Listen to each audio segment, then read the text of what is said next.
किशोरी जी को देखा और देखते ही ठाकुर जी सोचने लगे, बोले अरे भैया मैं जाए के पूछूं तो सही जी कौन है, और जी कहां ते आई हैं, कहां इनको गांव है, कहां इनको नाम है, कैसे आई हैं पूछूं तो।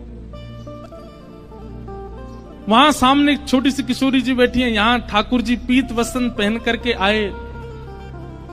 किशोरी जी अपलक नेत्रों से यमुना जी को देख रही हैं, क्योंकि श्री गिरिराज जी, यमुना जी और वृंदावन ये किशोरी जी के हृदय से प्रकट हैं।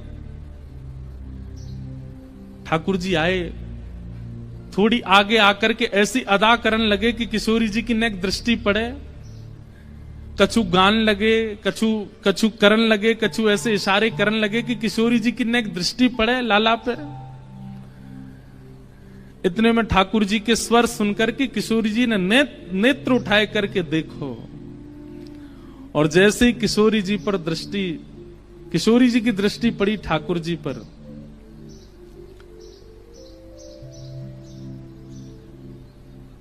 बूझत श्याम कौन तू गोरी, बूझत श्याम कौन तू गोरी। पूछ रहे हैं ठाकुर जी, पूछ रहे हैं अरे गोरी तुम कौन हो, कहां रहत काकी हो बेटी, कहां रहत काकी हो बेटी, देखी नाही कहूं ब्रज खोरी, देखी नाही। आप कहां रहती हो, आपके पिताजी कौन है, और मैंने पहले तो आपको कभी देखो नहीं यहां पे, इतने बरस मोह यहां रहते भय गए। तो किशोरी जी बोली हां देख हुए में लग रहे हो कि 50 साल के तो होंगे तुम। नेक्सी से हैं, और नेक्सी से किशोरी जी तो पूछ रहे हैं कि मैं इतने सालन ते आ रहा हूं, मैंने तो आपको देखो नहीं। कहां रहत, आपको घर कहां है, और आपके पिताजी कौन है।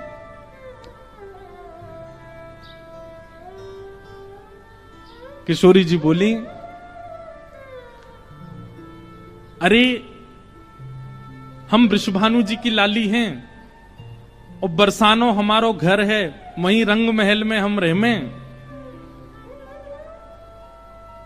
और यहां हमारो खेलवे को कोई प्रयोजन नहीं है। काहे को हम ब्रज तन आवत, काहे को हम ब्रज खेलत रही आपनी पोरी, खेलत रही आपनी पोरी।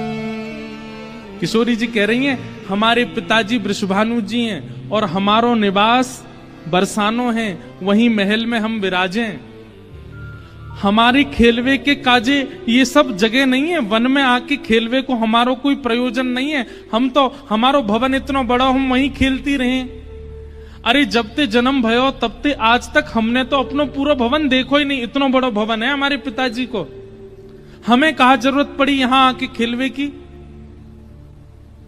ठाकुर जी बोले तो फिर अपने भवन में ही खेल लो, काय को आई हो यहाँ पे, यहाँ काय को डोल रही हो, ऐसी छोटी सी हो, कोई हरण करके ले जाएगा तुम्हारो।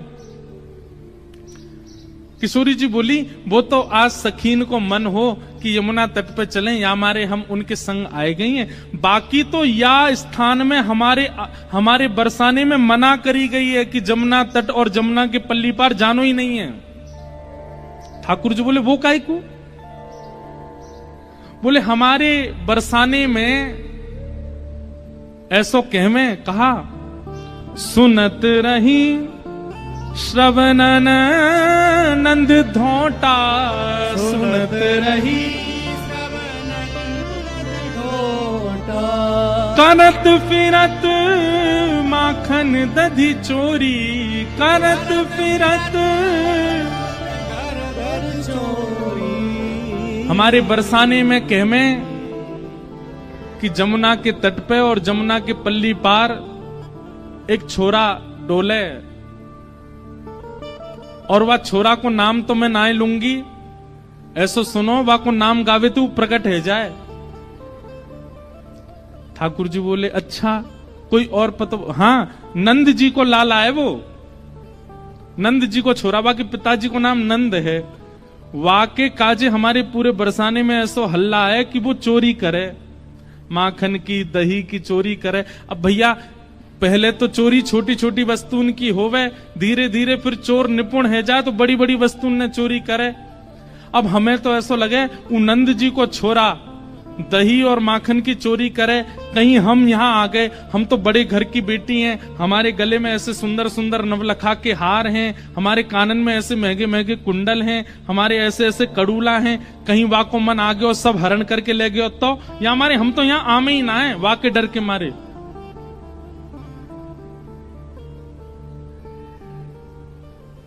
इतने में ही ठाकुर जी नीची नजर करके सुनने बोले अच्छा।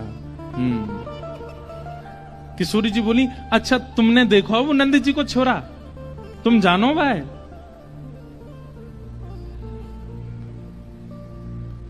ठाकुर जी बोले वैसे बहुत बदनाम है बेचारो, ऐसो है ना है वो। मैं तो भाई बहुत अच्छे से जानू वो ऐसो है ना है, बहुत सीधो है भोर हो है बेचारो।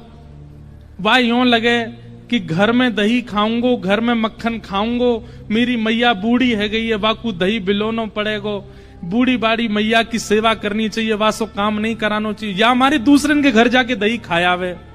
और इन गोपीन ने वहां पे झूठ और चोरी को आरोप लगाई दियो। मैं तुम्हें साची बता रहा हूं।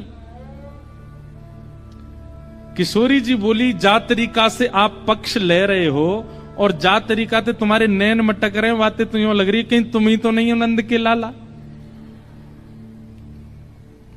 ठाकुर जी की मुस्कान देख करके किशोरी जी उठ के खड़ी है कि अरे तुम ही हो नंद के लाला, मैं अभी भाग रही हूं, रुको। अरे अरे ललिता, अरे विशाखा कहां को चली गई? अरे देख वही चोर आए गए हो जाके हम सब चर्चा कर रहे।